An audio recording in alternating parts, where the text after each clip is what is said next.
ಪ್ರಿಯರೇ, ದೇವರು ಒಳ್ಳೆಯವರು, ಒಳ್ಳೆಯದನ್ನೇ ಮಾಡುವವರಾಗಿದ್ದಾರೆ. ಎಲೀಯನು ಇಸ್ರಾಯೇಲರ ಇತಿಹಾಸದ ಇನ್ನೊಂದು ಅವಧಿ ಏನಿದೆ, ಆ ಅವಧಿಯಲ್ಲಿ ಅಹಾಬನು ತನ್ನ ಪ್ರಜೆಗಳ ಬಾಳನನ್ನು ಪೂಜಿಸುವಂತೆ ಆಜ್ಞಾಪಿಸ್ತಾನೆ. ಆ ಕಾಲಕ್ಕೆ ಆ ಸಮಯದಲ್ಲಿ ಇಸ್ರಾಯೇಲಲ್ಲಿ ಬಾಳನ ವಿಗ್ರಹಕ್ಕೆ ಅಡ್ಡ ಬೀಳದೇ ಇದ್ದ 7,000 ಮಂದಿ ಮಾತ್ರ ಇಸ್ರಾಯೇಲರಿರ್ತಾರೆ. ನೀವು 1 ಅರಸು 19ನೇ ಅಧ್ಯಾಯ 18 ನೋಡಿದರೆ ಅಲ್ಲಿ ಹೀಗೆ ಬರೀತಾರೆ, ಆದರೆ ಬಾಳನಿಗೆ ಬೊಗ್ಗದೆ ಇರುವ ಸಕಲ ಮೊಣಕಾಲುಗಳು, ಅದನ್ನು ಮುದ್ದಿಡದ ಸಕಲ ಬಾಯಿಗಳು ಆಗಿರುವ 7,000 ಮಂದಿಯನ್ನು ಇಸ್ರಾಯೇಲಿನಲ್ಲಿ ನನಗೋಸ್ಕರ ಉಳಿಸಿಕೊಂಡಿದ್ದಾನೆ. ಇಲ್ಲಿ ನೋಡಿ, ಸಕಲ ಮೊಣಕಾಲುಗಳೂ ಅದನ್ನು ಮುದ್ದಿಡದ, ಗಮನಿಸಿ, ಸಕಲ ಬಾಯಿಗಳೂ ಆಗಿರುವ, ಮುದ್ದಿಡದ ಮೊಣಕಾಲಿಟ್ಟು ಮೊಣಕಾಲು ಹಾಕದೆ ಮುದ್ದಿಡದ. ಇವು ಎಷ್ಟಿದ್ವಪ್ಪ? 7,000 ಮಂದಿ ಇದ್ದರು. ಎಷ್ಟು? 7,000.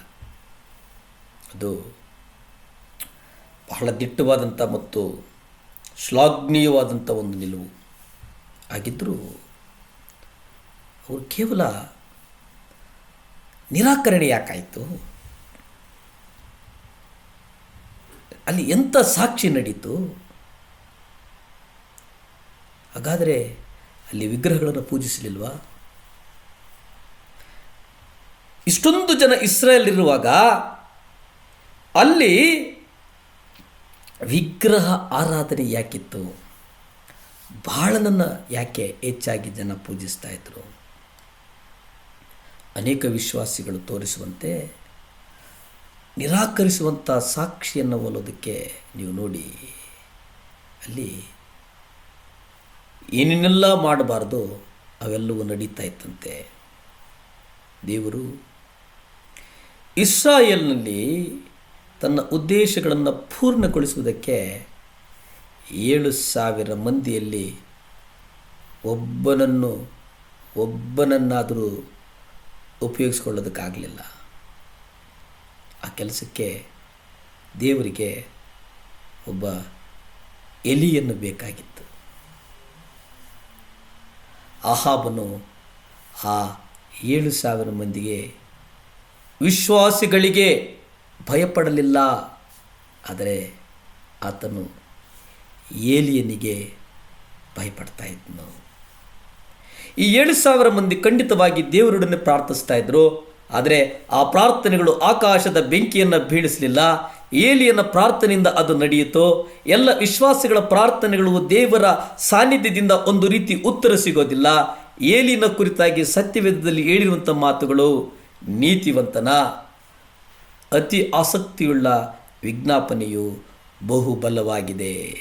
ಯಾಕೋಬ 5ನೇ ಅಧ್ಯಾಯ 17-16 ನೀವು ಗಮನಿಸಿ. ಏಲಿಯನು ನಮ್ಮಂಥ ಸ್ವಭಾವವುಳ್ಳವನಾಗಿದ್ದನು. ಅವನು ಮಳೆ ಬಾರದೆಂದು ಆಸಕ್ತಿಯಿಂದ ಪ್ರಾರ್ಥಿಸಲು 3 ವರ್ಷ 6 ತಿಂಗಳವರೆಗೂ ಮಳೆ ಬೀಳಲಿಲ್ಲ. ನೀವು ಸ್ವಸ್ಥವಾಗಬೇಕಾದರೆ ನಿಮ್ಮ ತಪ್ಪುಗಳನ್ನು ಒಬ್ಬರಿಗೊಬ್ಬರು ಅರಿಕೆ ಮಾಡಿ ಒಬ್ಬರಿಗೊಬ್ಬರು ಪ್ರಾರ್ಥಿಸಿರಿ. ನೀತಿವಂತನ ಅತ್ಯಾಸಕ್ತಿಯುಳ್ಳ ಪ್ರಾರ್ಥನೆಯು ಬಹು ಫಲಕಾರಿಯುಳ್ಳದ್ದು. ಪ್ರಾರ್ಥನೆ ಮಾಡಿಕೊಳ್ಳೋಣ. ಭೂಮಿ ಆಕಾಶಗಳನ್ನು ಉಂಟು ಮಾಡಿದಂಥ ಸರ್ವಶಕ್ತನಾದಂಥ ದೇವರ ಸ್ತೋತ್ರಪ್ಪ. ದೇವರೇ, ಒಪ್ಪಿಸಿಕೊಡ್ತೇನೆ ಸ್ವಾಮಿ. ಏಲಿಯನನ್ನು ಆಶೀರ್ವದಿಸಿದಂಥ ರೀತಿಯಲ್ಲಿ ಸ್ವಾಮಿ 7 ಲ್ಯಾಂಪ್ ಚಾನಲ್ ನೋಡ್ತಿರ್ತಕ್ಕಂಥ ಮಕ್ಕಳನ್ನ ಆಶೀರ್ವದಿಸಪ್ಪ. ದೇವಾ, ನಮ್ಮ ಪಾಪಗಳನ್ನು ಮನ್ನಿಸು. ದೇವರೇ, ನೀತಿವಂತನ ಪ್ರಜ್ಞಾಪನೆಯನ್ನು ಕೇಳ್ತೀರಿ ಸ್ವಾಮಿ. ನಮ್ಮನ್ನು ನೀತಿವಂತನಗಳಾಗಿ ಮಾಡು. ನಮಗಿರ್ತಕ್ಕಂಥ ಕೊರತೆಗಳು, ನಮಗಿರ್ತಕ್ಕಂಥ ಪಾಪಗಳು, ನಮಗಿರ್ತಕ್ಕಂಥ ಸಮಸ್ಯೆಗಳ ಮೇಲೆ ನಿಮ್ಮ ರಕ್ತ ಚೆಲ್ಲಿ ನಮ್ಮನ್ನು ಬಿಡಿಸಪ್ಪ.